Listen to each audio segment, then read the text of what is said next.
메시지의 후속타로 이 살인마 문재인이가 왜 살인마냐? 노무현이를 죽이고 대한민국 국민들을 학살하려는 그런 인간이기 때문에 살인마 문재인이가 장악한 이 청와대는 도굴금 처리 주식회사다 이렇게 전했습니다. 마치 청와대가 이 도굴금의 그 작물 처리장인 것 같아요. 작물 처리장, 그죠? 자, 우리 정세 말씀 듣고 제가 사이사이에 좀 질문을 드리거나 또 코멘트를 하거나 하겠습니다. 말씀 들어보겠습니다. 예. 하진 않았는데 살다 보니까 별꼬라지를 다 봅니다. 예, 참 기가 찹니다. 기가 찹니다, 진짜로. 인간이 살아오는 동안에 거짓과 진실은 항상 함께 해왔습니다. 어느 시대라도 거짓과 진실은 항상 공존해 왔죠.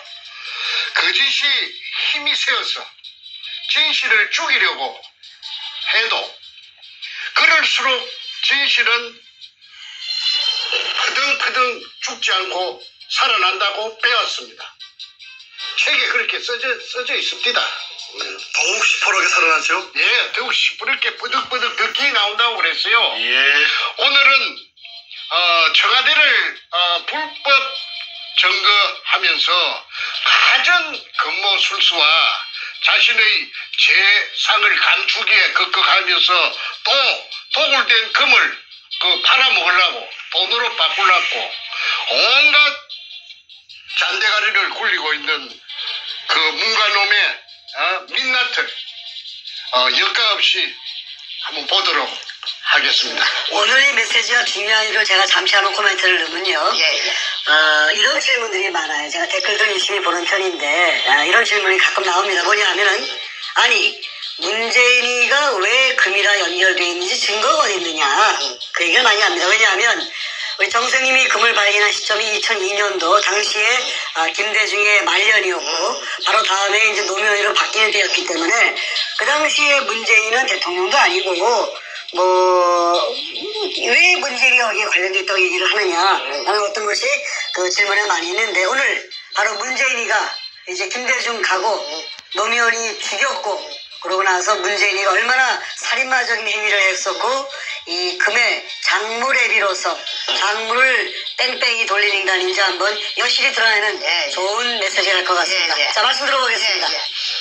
그 직접적인 증거는 뭐냐면은 제가 2018년 작년 6월 1일부터 지금까지 50여 차례 이상 그 문재인이를 금도굴에 법인지라고 맹 공격을 했습니다. 그러면은 청와대는 뭐 하는 데입니까? 청와대 대변인 김의겸이라는 그 기자 출신의 그 양반 뭐 하고 있습니까?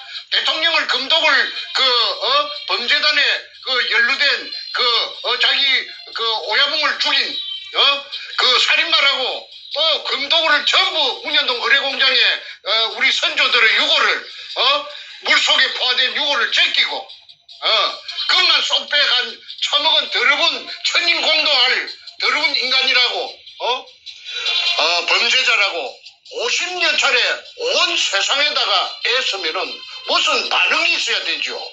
맞으면 맞다, 틀리면 틀리다. 그런데 지금까지 한마디 없어요. 못 들은 척 하는 겁니다. 이것은 다시 바꾸어 말해서 묵시적으로 동의한다는 제 말에 인정한다는 것입니다.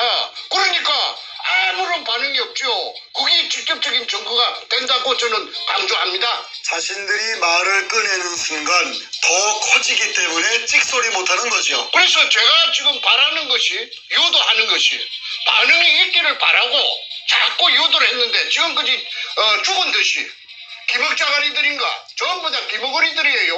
뻣뻣들만 있는 모양이에요. 그래도 그놈들이 머리가 있어가지고 이걸 갖다가 대꾸를 하고 나서는 순간에 바로 뻥튀기가 된다는 것을 잘 아는 모양입니다. 어쨌든 지난 2002년 3월 2일 날 참 꿈속에서도 그리워하던 구멍 하나를 뚫었습니다. 우리 할아버지 땅도 아니고 아버지 땅도 아니기 때문에 10년 세월이 걸렸어요. 문현동 1219-1번지에 직경 60cm로 지하 안반층 16m를 뚫고 땅속에 숨어있던 그 지하 수평물의 천정을 관통하는 개가를 올린 것입니다. 그거는 현대 과학이 발달되어 있기 때문에 땅속에 16m에 존재하고 있던 그 낯선 구리 하나, MRI 같은 기계에 걸린 것입니다. 그 MRI 기계를 갖고 온 데가 어디냐면은 대전에 있는 배재대학이에요. 배재대학 토목공학과에서 미국 하와이에서 그 기계가 들어온 지가 얼마 안 되는 기계를 제가 어떻게 알고서 그 돈을 주고 그 다음에 그 손홍이라는 교수를 갖다가 그 당시 돈 300만 원을 주고 그래가지고 그 찾아낸 것이 그 구멍을 뚫게 된 것이죠. 그런데 이게 이제 그 물이 지상 17m 높이로 한 3시간 반인가 뿜었다고 제가 말했습니다. 그때 그 수압이 얼마나 셌던지 도굴단들이 선구자 방송에서 하는데 그런 사진이 여과 없이 분출하는 장면이 물기둥이 솟아오르는 장면이 있더라고요. 그런데 자기네들이 무식한 놈들이 돼서 물기둥이 솟아오르는 그 자체가 박숭이 굴이 아니라 하는 걸 나타내는 가장 중요한 증거인데도 불구하고 그걸 보여주더라고요. 내가 조금 전에 봤습니다. 물기둥이 막 셀이 하늘로 치솟아 오릅니다. 그때 그 광경이 산속 뒤에 있는 옹벽 안쪽에 어마어마하게 큰 공간이 존재하는 것을 나타내는 바로 물리적인 현상이고 증거입니다. 제1의 증거입니다. 무엇이라느냐 하면 토목공학에서 수리수문학에서 오리피스 현상이라고도 하고 그 다음에 분수대 현상이라고도 합니다. 우리 한국말로. 그거는 수압이 없으면 절대 올라올 수가 없는데 만약에 박숭이의 실패한 구리라였다면은 한 방울도 올라오지 않는다는 수자원공사의 육군 해석이 있습니다. 클 것이니까 높고 클 것이니까 물이 각 들어차갖고 재어 있다가 백주름이가 무식하긴 무식하네. 아니 그럼요. 그러니까 씨가 안 닿습니다. 그 다음에 또 하나 더 내가 말하겠습니다. 저를 사기죄로 이제 똘똘 몰아서 징역 4년을 살렸는데 그러면은 내가 사기를 갖다가 누구를 통해서 쳤습니까? 김성태라는 소도동놈, 삼천포 소눈깔같이 생긴 그놈, 덩치 큰 놈. 그놈이 여기저기서 자기 아는 지인들에게서 돈을 구워갖고 온 겁니다. 조건은 뭐냐면은 성공하면 10배로 준다는 그걸 보장을 내한테 해달라고 해서 내가 글자 몇 자 써준 죄밖에 없습니다. 그리고 그 돈은 그놈하고 내가 갈랐었다고 판사 앞에서 그놈이 나는 한 30% 줬다고 하고 100만 원 같으면은 30만 원 그놈 새끼한테 줬다고 30% 줬다고 했고 그놈은 거짓말로 15% 정도 그렇게 15만 원 정도 받았었다고. 그러니까 그놈 새끼가 아무 직업도 없고 백수 건달이고 집도 절도 없는 놈이 가족을 미기 살려야 될 거 아닙니까? 가족이 또 9인가 됐어요. 그런데 어째서 그럼 같이 갈라섰으면 사기 공범이 돼가지고 같이 친역을 살아야 될 텐데 그러면 쏙 봐주고 내만 전부 다 딸딸 말리있어요. 그게 자체가 이 위에서 그 당시에 노무현 참여정부의 민정수석을 하던 문재인이라는 자가 작용을 했기 때문에 검판사들이 압력에 눌려가지고 그래가지고 말하자면은 이 사건의 가해자와 피해자가 뒤바뀌고 지금까지도 저놈들은 잘 먹고 잘 살고 아까 1조 5천억 백주놈이 그 다음에 김성태 8,900억 그 다음에 전문교육 거창기업 6,800억 국세청에서 세무 과표가 그리 나왔지 않습니까? 그런데도 불구하고 부끄러움도 없이 저것들이 설치는 것은 뭐 때문에 설치느냐 하면은 선구자 영우를 통해서 설치는 이유는 뒤에 뭔가 저놈이 대통령이라 깨어차고 가짜 대통령이 청와대를 점거하고 있기 때문에 죽어도 저것들은 죽을 때까지 발악합니다. 그래서 별별 짓을 다 하고 있는데 저는 그걸 대응해 주는 것이 오히려 고맙습니다. 왜 그러느냐 하면은 시청자들이 영리하니까 시청자들이 보면 누가 거짓이고 누가 참인지 진실인지 다 표가 나서 알 것이기 때문에 오히려 저의 진실을 더 선명하게 부각시키는 계기가 되기 때문에 저는 별로 개의치 않습니다. 자, 지금 이 순간 다시 한번 그 금도굴 사건 우리가 뭐 몇십 편을 내보냈기 때문에 처음부터 보신 분들은 내용을 많이 아시는데 최근에 보신 분들이 부쩍 늘어났기 때문에 간단하게 아주 간단하게 금도굴이 언제 시작된 제가 한번 그 일지만 제가 한번 다시 한번 말씀드리고 다음 얘기 한번 넘어가겠습니다. 금도굴 금에 대한 발견부터 얘기해야 될 것 같은데 지금 말씀드린 10년에 걸쳐서 그 부산 문현동 일대를 탐사하신 이후에 바로 2002년 3월 2일 바로 문현동에 수직구가 완성이 되었습니다.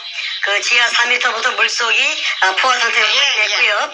그러고 나서 같은 3월 18일경 중순 좀 지나서 일본 글자로 이둥충이라는 글이 쓰인 마대가 수평물 속에 꽉 차 있는 것이 항토색. 확인이 되었습니다. 이 이둥충이라는 글을 쓴 것은 그 일본 일제시대 때 그 굴이 완성되었다는 증거가 되겠지요. 그러고 나서 바로 며칠 얼마 뒤에 3월 말쯤 돼가지고 김성태 일당이 우리 정생님의 오른팔이 하는데 이 사람이 배신을 한 다음에 아니 저한테 독을 하자고 종용을 했죠. 그렇죠. 배신하면서 우리 도구를 하자. 금을 빼돌리자고 이제 제안을 해서 국가에 신고하지 말고 그렇죠. 살짝 빼먹자고 했죠. 정생님은 이제 그걸 갖다가 반대했고 김성태는 도구를 하자고만 먹기 때문에 이제 배반이 일어납니다. 정확하게는 4월 5일 날 배신이 일어나는 그래서 제가 인지를 한 것이 4월 5일이 생각이 됩니다. 그러고 나서 4월 중순경에 바로 이 김성태가 정생님이 이제 눈의 가시가 돼버렸으니 자신은 도구를 하고 싶은데 정생님은 도구를 반대하고 있으니 국가에 세금 내고 정식으로 이걸 우리가 클레임을 하자 얘기했으니 김성태가 당시에 좀 힘이 좋은 나현철이에게 정충대 선생을 죽이라고 살인 교사 지시를 합니다. 이런 식으로 이제 숨가쁘게 주거주의가 시작되면서 그리고 그들은 도구를 시작해버립니다. 그래서 제가 한마디만 하겠습니다. 그래서 말하자면은 이 금을 물속에 산더미처럼 져 있는 금을 처먹기 위해서 주체인 저를 제가 찾아낸 제가 주체지요. 그러니까 저를 갖다가 그 백주놈이 등을 끄잡아 이어가지고 저를 갖다가 팽시기로 작정하고 모함을 했습니다. 그 기댄 언덕이 뭐냐면 자기네들 그에게 힘을 실어줄 언덕이 누구느냐면 노무현입니다. 노무현이 정권하고 붙어버린 거예요. 그러면 그 뒤에 배경이 누구느냐면 그 현직 대통령이 뒤에 당선자 시절부터서 뒤에 딱 버티고 있으니까 병풍 역할을 해주니까 아니 뭐 굵어질 게 있겠습니까? 정충대는 힘도 없고 백도 없고 다 힘이 빠져갖고 지쳐 쓰러질 지경인데 그래가지고 그때서부터 지금까지 처절하고 외로운 그 전쟁을 갖다가 저 혼자 일대 다수 수백 명인지 천 명인지 모르는 기자선 같은 놈들을 상대로 해서 외롭게 고군분투해온 것입니다. 자, 이제 그럼 노무현 얘기로 들어가 보겠습니다. 자, 노무현이가 배경이 있다 이렇게 주장하셨는데 실제 그런지 한번 확인해 보겠습니다. 김대중에 이어서 노무현이가 청와대를 장악합니다. 2003년 바로 다음 해인 한 1년쯤 지나서 2003년 3월 9일에 이런 방송이 나왔어요. 뭐냐면은 당시에 노무현과 젊은 검사들과의 대화의 장 뭐 이런 방송이 나옵니다. 그 당시에 서울중앙지검의 발령을 받은 신인검사인 김영종이 아주 용감무술하게 발언을 합니다. 질문하는데 이런 질문을 했습니다. 노무현에게 대통령에 취임하기 전에 전 부산 동부지청장인 박용석에게 청탁 전화를 하신 적이 있다. 그때 왜 검찰에 전화를 했습니까? 라고 물었습니다. 그러면서 노무현한테 물었죠. 그렇죠. 그것이 바로 검찰의 정치적 중립성을 훼손하는 발언이었다고 생각하지 않습니다. 그렇게 얘기했습니다. 돌직구를 날린 겁니다. 그때 노무현이가 뭐라 그랬죠? 그 당시에? 그래서 노무현이가 그 말을 듣고 이쯤 가면은 막 가자는 거지요 하고 헛웃음을 민망하니까 민망했죠. 양심이 찔리니까 확인을 시켰습니다. 그 표정까지. 그래서 헛웃음을 이쯤 되면 막 가자는 거지요 하면서 헛웃음을 지으면서 당황하는 기색이 역력하게 그 화면에 보면은 나타납니다. 그래서 노무현이 우물쭈물 하면서 변명하기를 청탁 전화가 아니었다. 해운대 지구당에 당원이 사건이 계류되어 있는 모양인데 자기 당원이 해운대 지구당에 자기 당원이 사건에 계류되어 있는 모양인데 위원장인 나에게 노무현에게 억울하다고 자꾸 호소하니 혹시 지청에서 검사들이 못 따들은 얘기가 있는 것 같으니까 한번 들어주십시오 하는 취지로서 더듬더듬 우물쭈물하면서 들어주십시오 그뿐이다. 이 이야기가 전부다 하면서 해명을 했습니다. 그거는 의식이 똑바로 베낀 보통 사람들이라면은 뭔가 이상하다. 어째 대통령 그 당시에 취임하기 전이니까 당선자 신분으로서 시청장한테 직접 전화를 걸어가지고 자기 당원이 억울한 것이 못 따뜨린 것이지 한번 더 들어봐 주시오 하는데 그 말하는 것이 우물쭈물하니까 뭔가를 숨긴 듯한 그런 걸 눈치챌 수가 있지요. 그때 그 화면을 갖다가 재생해서 보시면은 제 말을 갖다가 인정하실 것입니다. 그런데 저도 그 장면을 보고 저거 좀 이상한데 내가 노무현을 알기 때문에 내가 노무현을 3번 만나가지고 금도굴에 대해서 문현동에 대해서 금도굴이 아니고 문현동 보물건에 대해서 서로가 그 얘기를 했던 그런 상황이 앞전에 다 그 얘기를 장황하게 했기 때문에 오늘은 그 생략합니다. 좀 이상한데 그런데 내가 그 이후에 수사를 해달라고 진정서를 이어가지고 서경석이라는 종교깡패 목사 그게 이제 검찰에 작용해가지고 사건을 해결하도록 해주겠다고 해서 제가 진정을 해가지고 그래가지고 이제 동부지청에 수사가 시작되었습니다. 오청 특수부에서 서범중이라는 애송이 그 당시에 고대 법대 나오고 대구 놈이 있는데 뚱보가 있었어요. 그게 이제 수사를 하는데 이 개판으로 하는 거예요. 이거 내 말은 인정하지 않고 자꾸 말이지 도굴단을 비호하고 말이지 사건을 비비 꼬기 시작하더라고. 6달 동안. 그런데 한 번은 수사를 받다가 화장실에 갔습니다. 이 화장실에 가서 정면을 보면서 이거 참 뭔가가 이거 뒤에서 어떤 놈이 조정하는 것 같은데 검사 새끼가 내 말을 전혀 안 들으니까 서범주의라고 하는 그 대구 자식 그 자식이 안 들으니까 이거 내가 동쪽이라고 하면 그 새끼는 항상 서쪽이라고 그래요. 그래서 이거 참 난감하다 싶어서 있는데 옆에서 같이 오줌 누던 누군가가 내 옆구리를 푹 찌르면서 아는 체 합디다. 그래서 히뜩 보니까 내보다 키가 작은데 아무개가 내 아는 진주에서 알던 후배예요.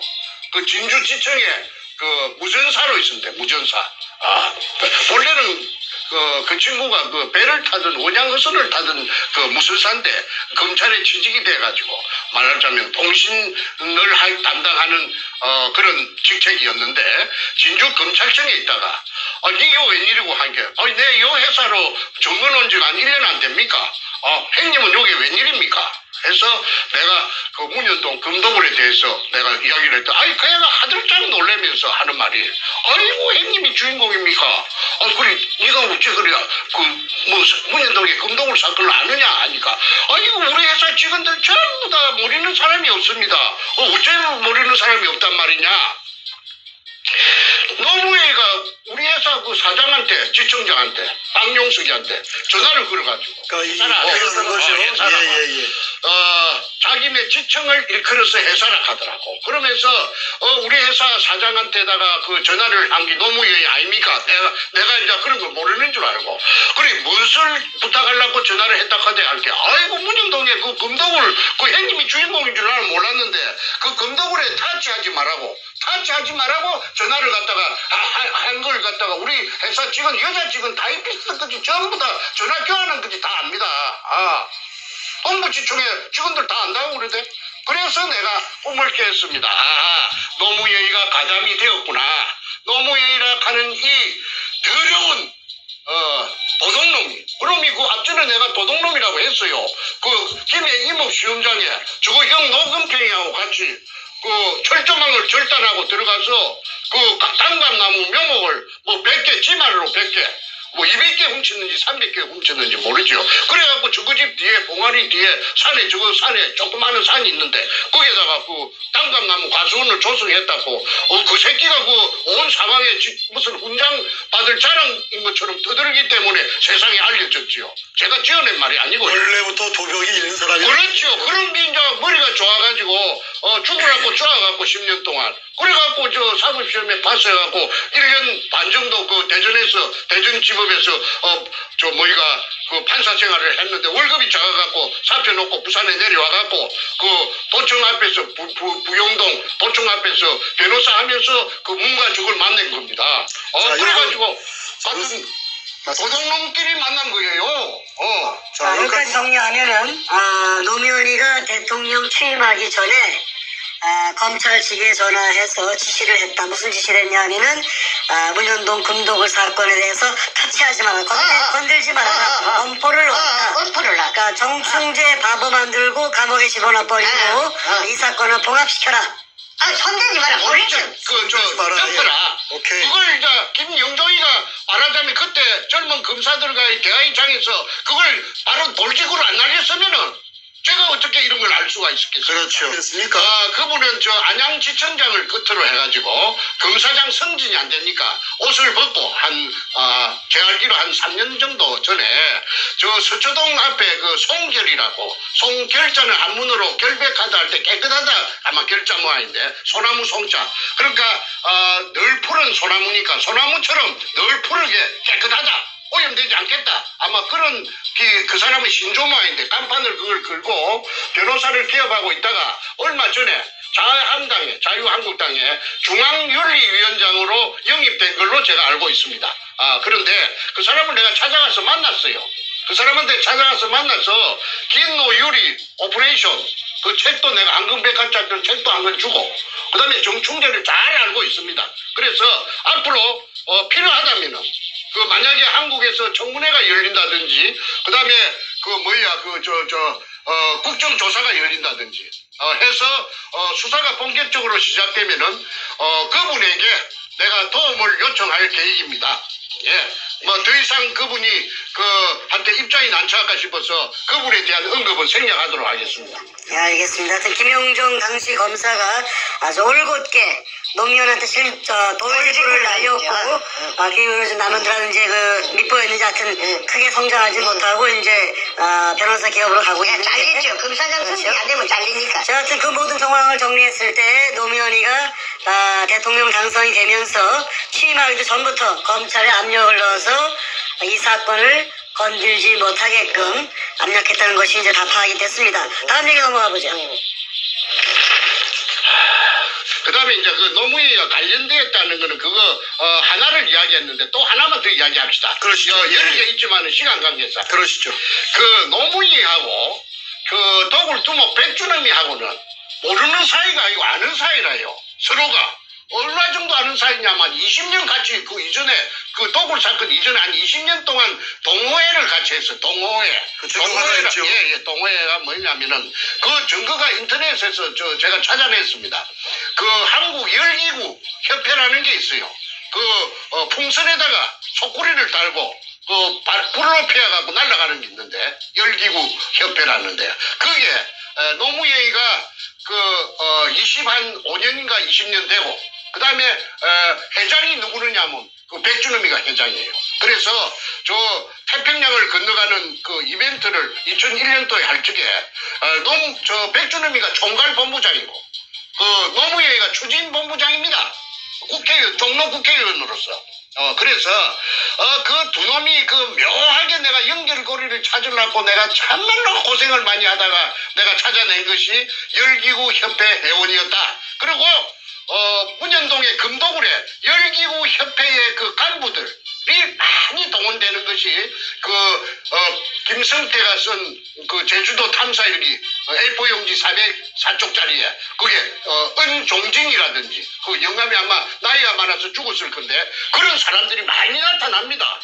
그래서 이거는 한국 땅덩어리 생기고 유사일에 처음 있는 일이라 금이 산더미같이 도심의 그 한복판에서 땅 밑에서 나타났다고 하니까 누가 믿을 사람이 있겠습니까? 그러니까 사람들이 믿지 않는 그걸 금이 나왔다는 걸 안 믿는 그것이 오늘날 저를 17년 동안 죽도록 고생시킨 그 원인입니다. 예, 그래서 앞전에 한 번이라도 이와 유사한 사건이 있었다면은 제가 그렇게 고생 안 했죠.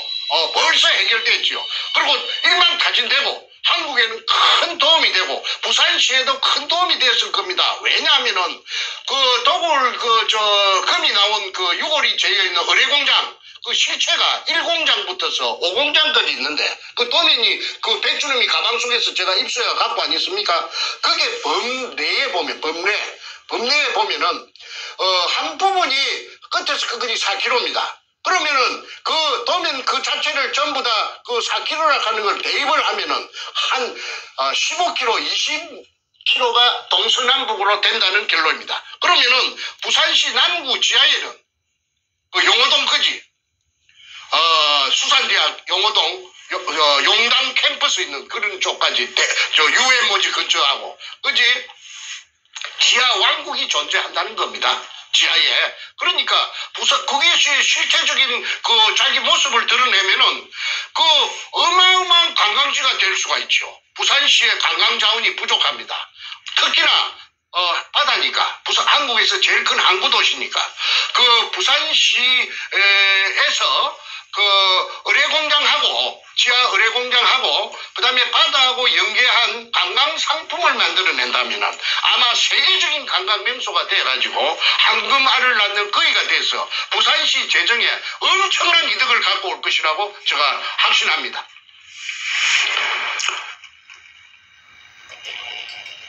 조선민주주의 인민공화국 수령이라고 하는 김정은이라고 하는 놈이 결제 책상에서 무언가 결제를 하고 있고 그 옆에 그가 임명한 인민민주주의 3.0 간첩 총독 문재인과 부동자세로 서 있는 모습입니다.